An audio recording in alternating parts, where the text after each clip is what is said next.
this afternoon we have the pleasure to have one of the biggest legends of the metal here in South America, Mr. Max Cavalera. Thank you for your time.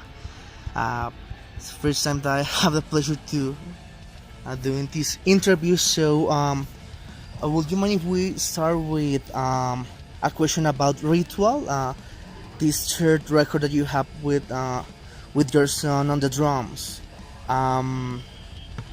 How this relationship, this professional relationship, is evolving from this album and your debut in Savages in 2013. It's been great. Zion is becoming a great drummer, and he was really more involved in Ritual, even in writing the songs with me.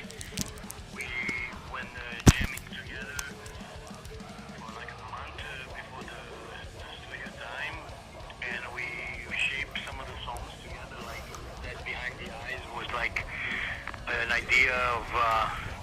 He was asking me about my old songs, how I wrote my old songs from the, Beneath the Remains era, and I was explaining to him that those songs are really takes time to write a song like that. It's a lot of parts, and it's really fun to do it. So we decided to write this song. It became that Behind the Eyes with Randy from Lamb of God singing, and the whole process was really great.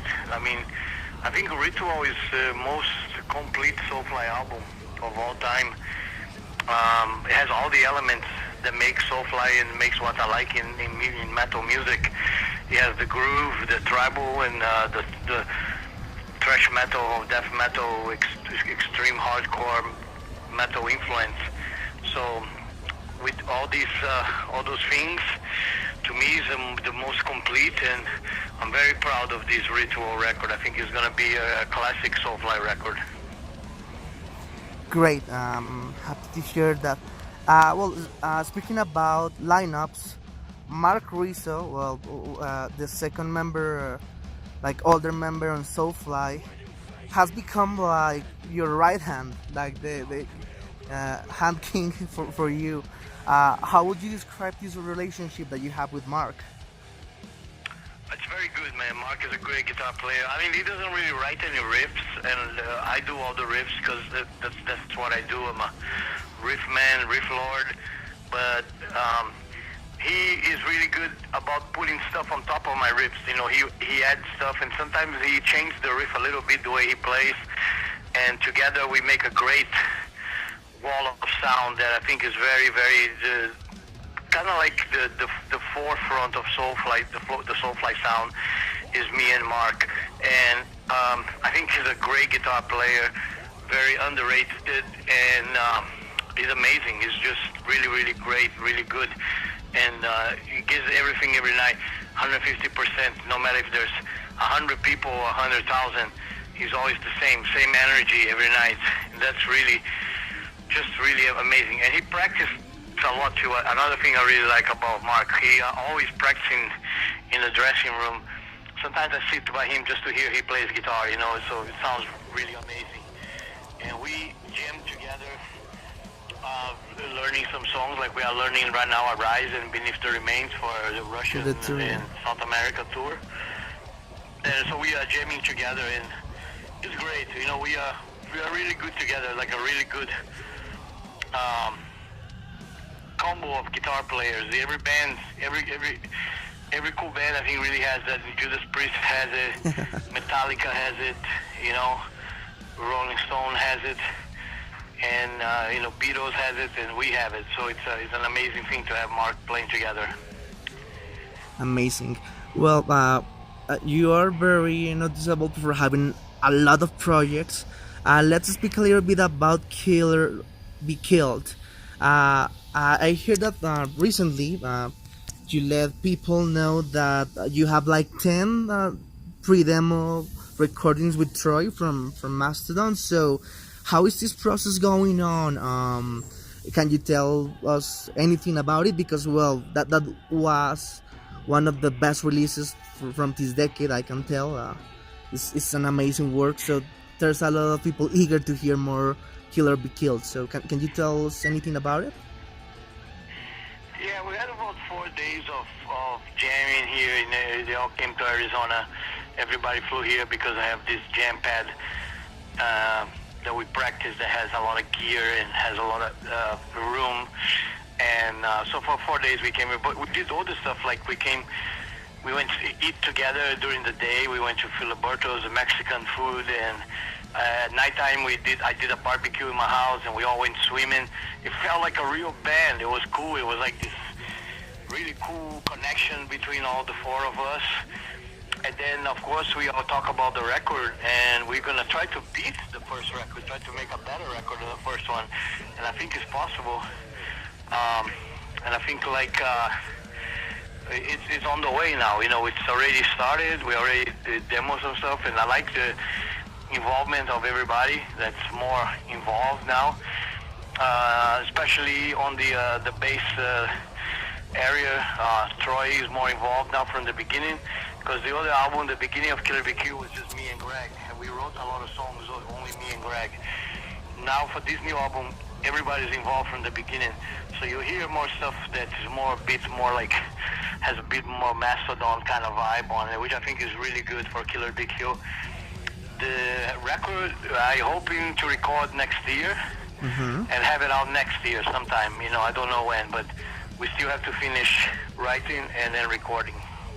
Okay, great news for all Kill Be Killed fans. Now let's talk a little bit about your return here in Colombia. We haven't seen Cavalera Conspiracy since 2011. You have been back with SOULFLY a couple times. This is a very special occasion because, well, you are basically giving all the old school fans the best gift of their lives. You are doing this 89-91 special set list focused on Arise and Beneath the Remains. How are you excited about trashing this stuff here in Latin America specifically? And also, why do you choose to actually do the tour with that specific set list instead of Cavalera Conspiracy? I mean, everything that you touch is gold, man. To be honest with you, you don't have a project that has any flaws. So it's very difficult to see, hey, Max is coming back here. This time is doing the Roots album. This time is with Cavalera. This time is with SOULFLY. For this specific tour, why you choose to give this gift to the fans? Do you have any reason, or just out of nostalgia? Could you please give us information about it? Pretty much out of nostalgia, you know. We did Roots, Return to Roots, was great, and we had a lot of fun. And I like this era a lot, from 89 to 91. Was to me kind of a little bit of a gold era of Sepultura, with the classics. And me and Igor decided to play a hybrid set list of the mix of the best songs of those two records together. It's gonna be a lot of fun. We are practicing right now. We have to remember and learn all the riffs again. And there's a lot of different riffs, because those albums were they were complicated when they were created. They're not so easy to play. But it's cool. It's gonna be fun, and I'm very excited to bring that to South America, to Russia and South America. Amazing. And could you please let me know which one is your favorite song of Arise and Beneath the Remains, or the one that you remember most for the recording being difficult? Yeah, for me, Beneath the Remains, Stronger Than Hate, my favorite. And from Arise, Desperate Cry. And why? It's funny because I both the third song of each album. That is true, but it's because technical guitar, or why do you believe they are your favorites, or it's just like a feeling you have? Well, they're just really cool songs, you know, with just great rhythm. Stronger Than Hate is just a trash masterpiece. Like, all the parts, all the really cool lyrics, and really great great riffs, and Desperate Cry again, especially with the intro, with the melodic intro, clean intro, and then gets so heavy, and then the double bass in the end. He just kills it, and I can't wait. It's gonna be a lot of fun playing those songs. Yeah, that's gonna be brutal.